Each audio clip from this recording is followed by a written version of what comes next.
Hi and welcome to Prepping Essentials. Good movies always leave you wanting more, so why should this channel be any different to Hollywood? You might remember that about a week ago I uploaded a video on the subject of emergency power supplies, and I gave you a review of a portable electric generator that I have. There are of course other alternative sources of emergency power when something hits the fan, so here's another one.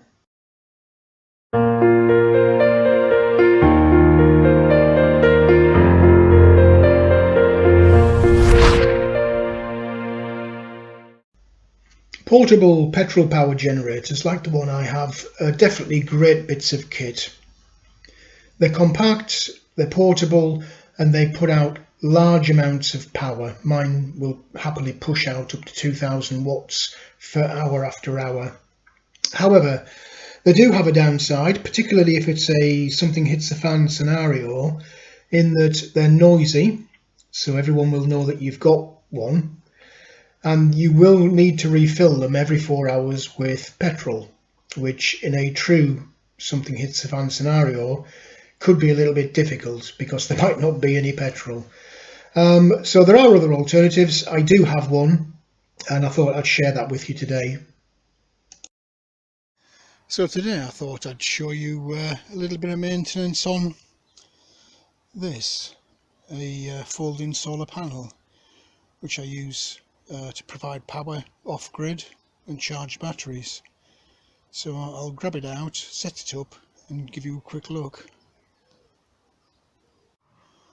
So that's the panel folded out. There's two 50-watt panels there providing 100 watts of power. At the moment I've just connected it to a normal 12-volt battery, but the panel is actually quite a nice piece of kit. It's very compact when it's folded up, but it has its own, I'll just lift it up, inbuilt charge controller, and the charge controller has two USB ports, so I can use it for charging a 12-volt battery as it is there, and at the same time I can use it to charge normal rechargeable batteries for flashlights, laptops, tablets, wherever else will fit into a USB port. So it's really useful piece of kit. Only problem with it of course is once the sun goes down you're buggered because there's no more power. So really you want something to give you that extra power, which is where the batteries come in, but that in itself isn't really helpful. So can we do something else, is the burning question, to have portable power when the sun goes down? Let's have a look.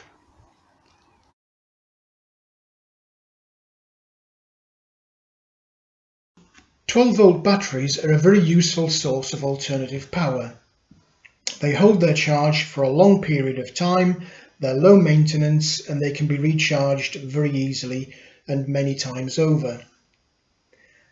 They can be strung together in order to produce higher levels of power output, which is why they're commonly used in solar power applications. However, they're not very versatile when it comes to connectivity. So I thought I'd make something that was far more versatile and into which you could plug multiple devices of different types at the same time for either charging or for directly powering. So let's have a look and see if you'd like to do the same. So I've gathered together the items that you're going to need for this project. You don't actually need every single thing that's laid out here. It depends how much attention to detail you want to make. It depends on size of your battery and your box, etc. But I guess these are all of the things that you possibly could need. So starting off at the corner, we've got a battery box.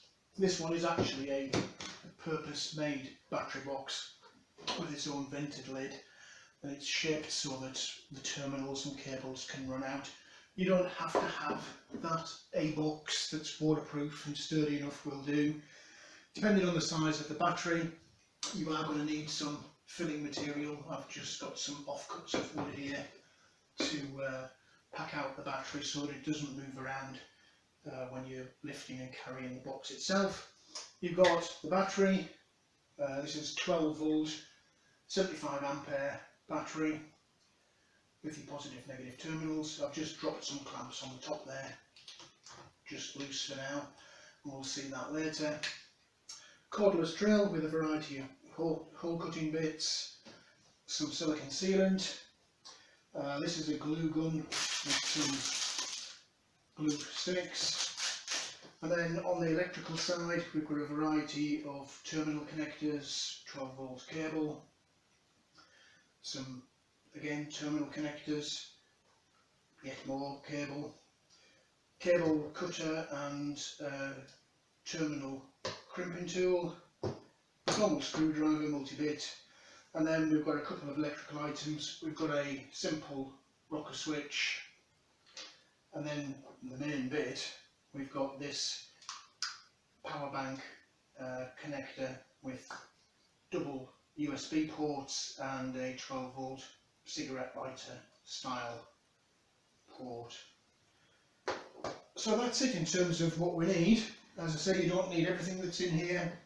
You can get away with it not using everything, but we'll show you as we go through the video what's essential and what isn't. So the first thing that we need to figure out is which box we're going to use. Preferably a sturdy waterproof one, sufficient to take the weight of the battery and to cope with the normal bumps and scrapes as you're moving it around. What you generally find is once you've selected your box and you go to put your battery in, you'll generally find that the box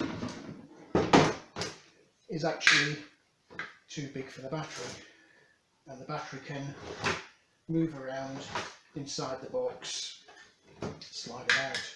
Now that's not something that you want if you're going to be transporting this battery pack around.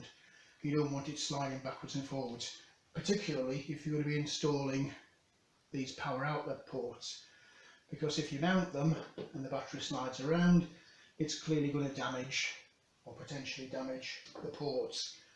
So we need to find a way of securing the battery in the right place within the box. Having a gap there is not a problem. In fact, it's a benefit for us because we want to install something that will come through the side of the box, i.e. the power outlet port.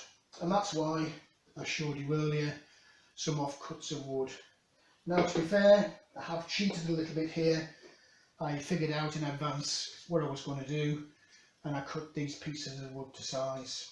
So this piece of ordinary ply will fit nicely inside the back side of the box and stop the battery from moving in that direction. And then to fill the gap, these are the two small pieces of wood will slide nicely down here, the front, all the way to the bottom, and then the second one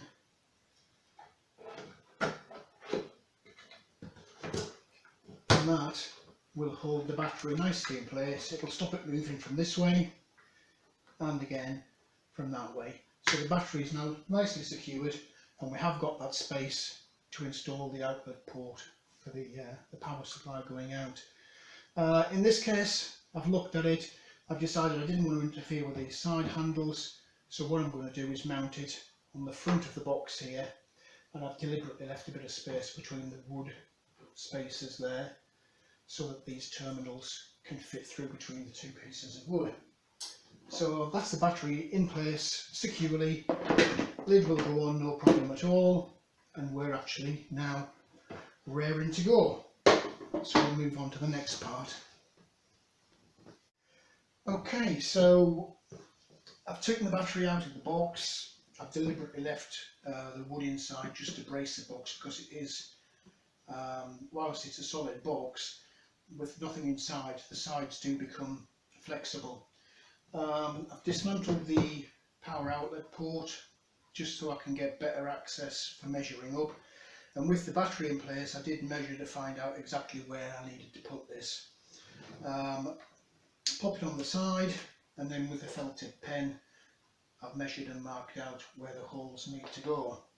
Now again, because this is a fairly flexible box, you're going to need to drill a pilot hole rather than just launching straight in with this 32mm hole cutter. So cordless drill, be very careful, really you should do this on a bench, but it's my bits that are at risk. And just quickly drill through one and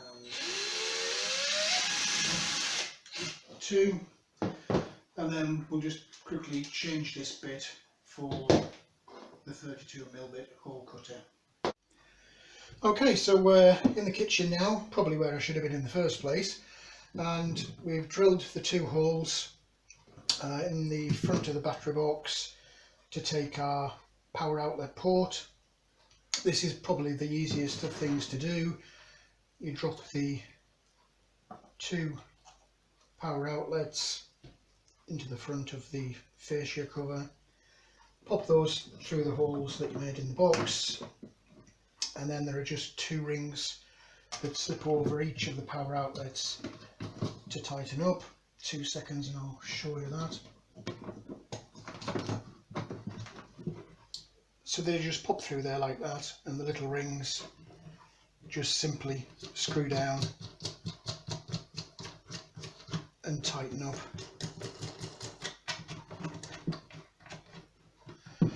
Just make sure they're all nicely lined up and tightened up.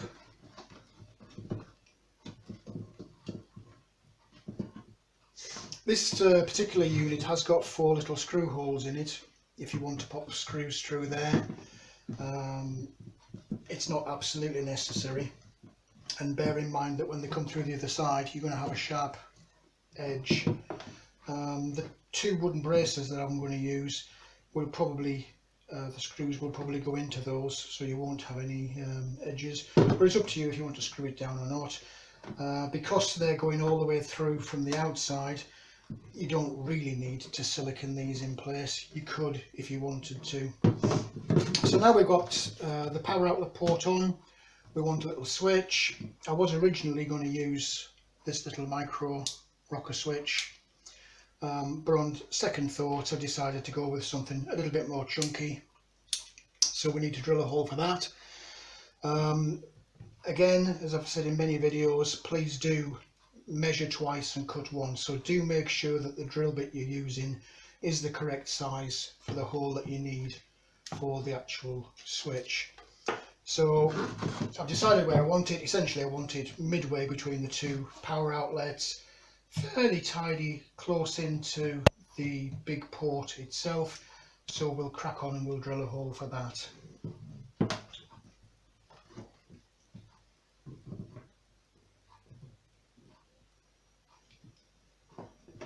Careful with your fingers, make sure you know exactly where it's going to come through the other end. Does need a bit of pressure because this is flexible.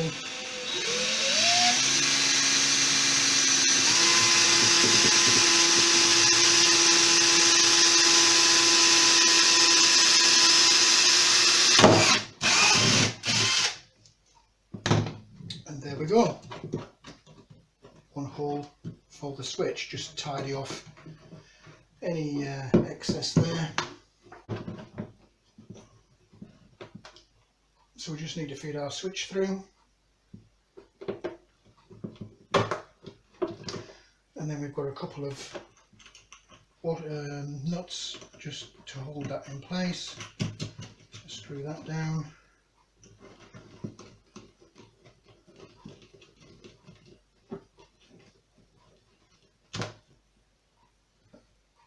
There's a little label to tell you which is on and which is off,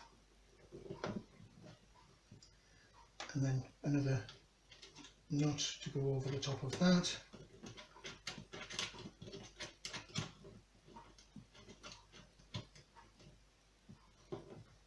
And that's just hand tight for the moment. But there you are, you've got your power outlets, USB, 2 chargers there, normal 12 volt cigarette type outlet there, and then your on and your off switch. So there we go. Okay, so I've built up the battery box now. We've got the power outlets, we've got the on-off switch. I fitted the battery because I want to see where the various cables are going to run to the switches inside the battery box. Don't know if you can see those there or not. So that's what I'm going to do now. I'm going to get some cable. I'm just going to make out some lengths roughly to see where the various cable runs go and how long they need to be, so I can get the connectors put onto the ends of the cable. Okay, so the electrical cable is now prepped using these terminal blocks and the crimping tool. We've got a negative, one end to the earth terminal of the battery, other end into the switch. We've got the positive, one end into the positive terminal of the battery, other end into a connector block, which is this connecting block. So second negative from the switch into the connecting block, positive from the battery into the connecting block. We've twinned these out, so we've got a positive and a negative going to each of the 2 power ports on the front of the battery. So that's the cabling all ready to go. I just need now to quickly wire it all up. They are very simple really. These terminal spades just go onto the spades on the end of the power ports, same with the positives, and as I said, these 2 bare wires are literally going into the switch and into the connecting block. So we'll do that now. Okay, so we're on the final hurdle. The wiring is all done now. Got the 2 terminals wired up, popped a little bit of petroleum jelly onto the terminals. I'd clean them off and it'll just help stop the corrosion. So that's done. Got the lid. I do have a tie down for this, but I'll do that later. So for now, I just wanted to show that it does actually work now that it's connected up. So at the moment, there's nothing showing on there. If I put the power on, you can see now that the USB port light has come on, and I've got also this 12 volt cigarette lighter style one. And just to prove that it does work, I've just brought my tablet in. I'll just pop that into the USB port. Give it a second to think about it. There we go. That's now powered up. So that's ready to go. So I'll take that off. And I've quickly popped out to the camper van, got the trusty vacuum cleaner. So I'll plug that into the cigarette lighter port. And that's working as well.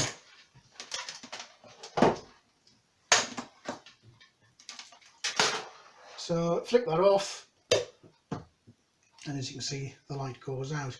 So that'll sit now quite happily until I need it, and I can use either a normal battery charger to recharge the battery, or I can recharge it off my solar panels. But you've got a portable pack that you can take with you anywhere you want to go. It's not that heavy and it's quite compact, as you can see. So there we go. All in all, I'm quite pleased with the result. It gives me a quite compact and easily portable alternative power supply that can last for quite some time without recharging. In terms of cost, it actually isn't that expensive. I did have a lot of the bits already lying around in the house or in the shed outside. But if you wanted to do it new from scratch and you didn't have anything, then the battery is the most expensive item. If you're going to buy a new one of that size, you're looking around £70. But if you go to a caravan or a motor vehicle dismantlers, you can pick them up second hand for about 20.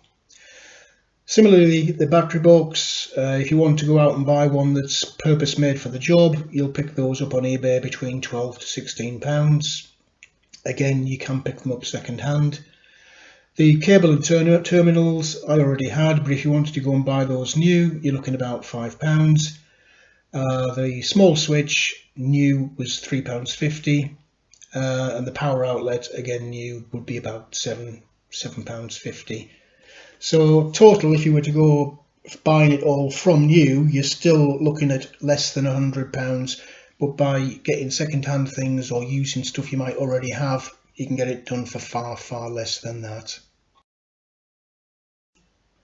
Well, that's it for this video. I hope that you found something in there to be of use to you, or maybe it inspired you to go out and do your own project. If you did like the video, then please do click on the like button. Similarly, feel free to hit the subscribe button so you can easily find your way back and you can be kept informed as and when future videos are loaded. As always, love to hear your comments or questions that you might have. Please do feel free to leave them in the comment section below. I promise I will always reply to anyone who does ask a question. Now, that's it. Thanks for watching and look forward to seeing you on the next video.